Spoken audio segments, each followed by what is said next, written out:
Welcome back, everyone. Okay, let's dive right into this. Today we're exploring a seriously fascinating and absolutely foundational concept from AQA Sociology, the sociology of media representation. Think about it. We spend literally hours every single day scrolling, watching, and consuming media, but we so rarely stop to ask ourselves how all those screens are actually altering our perception of the world around us. I want you to really think about this for a second. Does the media reflect reality? When you turn on the news, binge a drama, or just scroll through your social feed, are you looking through a perfectly clear, unblemished window at the real world? Or is it something else entirely? We usually just kind of assume that the media is a mirror, holding up a true, accurate reflection of our society. But sociologists, well, they argue that this couldn't be further from the truth. That brings us to Section 1, the Media Funhouse Mirror. So, the crucial point is, instead of a perfect reflection, you really need to think of the media as a funhouse mirror. You know, the kind that totally distorts and warps what we see? Media doesn't just sit there and reflect reality. It actively shapes it. Through constant repetition, specific framing, and highly selective storytelling, the media is actively constructing the societal identities that we consume and internalize on a daily basis. It's literally building a version of reality that can reinforce inequality or to legitimize the dominant ideologies of our society. And that leads us right to a formal definition: representation theory. This is the absolute cornerstone of understanding how the media operates. Representation theory is the study of exactly how these media-constructed identities function to uphold certain power structures. And grasping this theory is absolutely vital, honestly, because it gives us the toolkit to decode every single movie, news report, and advertisement we see. It allows us to step back and ask, whose reality is being shown here and who actually benefits from it? Let's move on to Section 2, framing youth and gender. When it comes to youth, the media frequently views them through this heavy lens of deviance, disorder, and risk. News outlets just love to emphasize crime, gangs, and antisocial behavior, mostly because it perfectly aligns with news values like negativity and drama. And this brilliantly illustrates the sociologist Stanley Cohen's concept of moral panics. Cohen showed how the media amplifies youth deviance, effectively turning young people into what he called folk devils, basically scapegoats, kind of like the historic mods and rockers. Now, postmodernists will definitely point out that contemporary media also celebrates youth, right, through consumer culture and digital creativity. But even then, those positive portrayals often rely on stereotyping young people as impulsive, highly emotional, or just endlessly trend-driven. Next up, let's look at a pretty stark contrast regarding gender. Feminist theorists consistently highlight these persistent, almost entirely binary inequalities in the media. Traditionally, women are frequently sexualized, objectified, or just confined to domestic and emotional roles. Men, on the flip side, are routinely portrayed as active, rational, and authoritative, especially in arenas like news and politics. Now, it is true that newer media forms are challenging these binaries. We definitely see post-feminist representations depicting women as empowered consumers. However, as critics accurately point out, presenting a woman as an empowered consumer can sometimes just be a shiny mask, one that covers up ongoing structural and economic inequalities. Now, what's really interesting about this slide is a concept famously identified by Laura Mulvey called the male gaze. This theory perfectly explains the mechanism behind those female portrayals we were just talking about.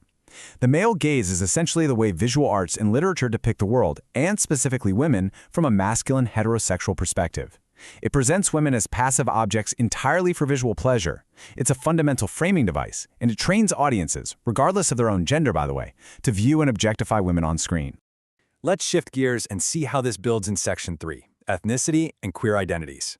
When analyzing ethnicity, sociologists note that ethnic minorities are disproportionately linked to narratives of crime, terrorism, and cultural conflict. The theorist Stuart Hall actually coined the phrase policing the crisis, arguing that the media deliberately constructs black men as a societal threat to divert attention from broader economic or political issues.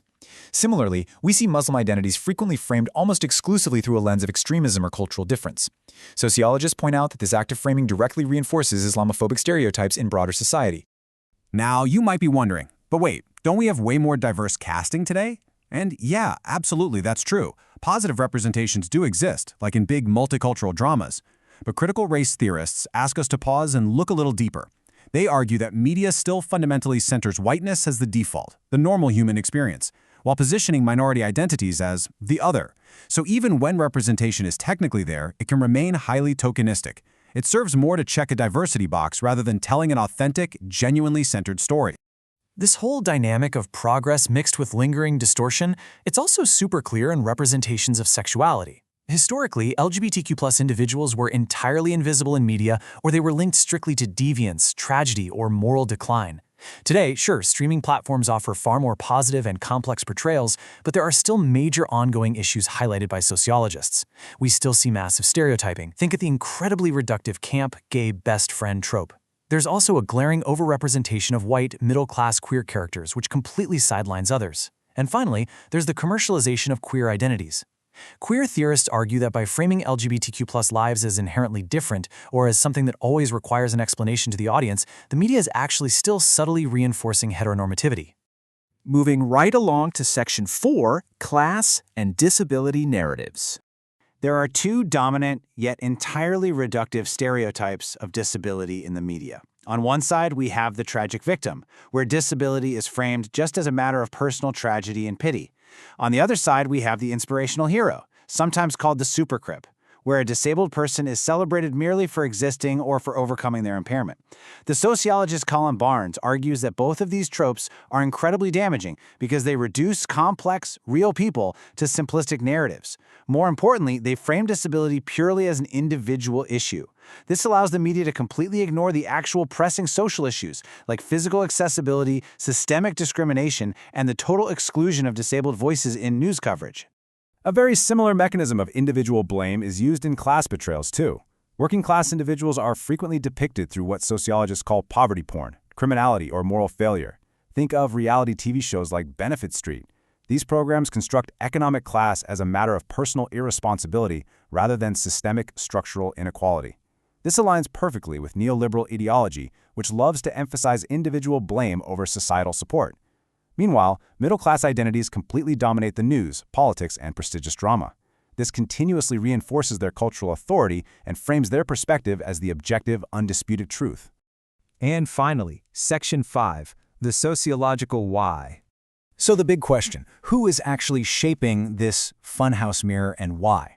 Let's swiftly unpack the 5 major sociological theories that explain these media patterns. First up, Marxism argues that media representations reflect ruling class ideology, maintaining hegemony by portraying subordinate groups is problematic. Second, pluralism takes a totally different angle. They argue the media just reflects audience preferences. Stereotypes persist simply because they're familiar and, frankly, commercially successful. Third, feminism asserts that deeply ingrained patriarchal structures are what continually shape gendered and sexualized portrayals. Fourth, postmodernism suggests that media today is highly fragmented, identities are fluid, and audiences actively interpret what they see rather than just passively absorbing it. And finally, interactionism proposes that these stereotypes emerge organically from social labeling processes and the daily mundane routines of newsrooms. So there you go, 5 distinct lenses, all trying to explain the reflection in the mirror. Which brings us to our final thought. The next time you open an app, turn on a show, or read a headline, I really want you to look closely and ask yourself, who is shaping your mirror and why? Are you seeing a Marxist hegemony at play, a pluralist commercial choice, maybe a feminist critique? The media is not a window. It's a carefully crafted construction. And honestly, now that you know how it's built, you'll never look at your screens the exact same way again. Thank you so much for joining me for this explainer. Keep asking those big questions, and I'll catch you next time.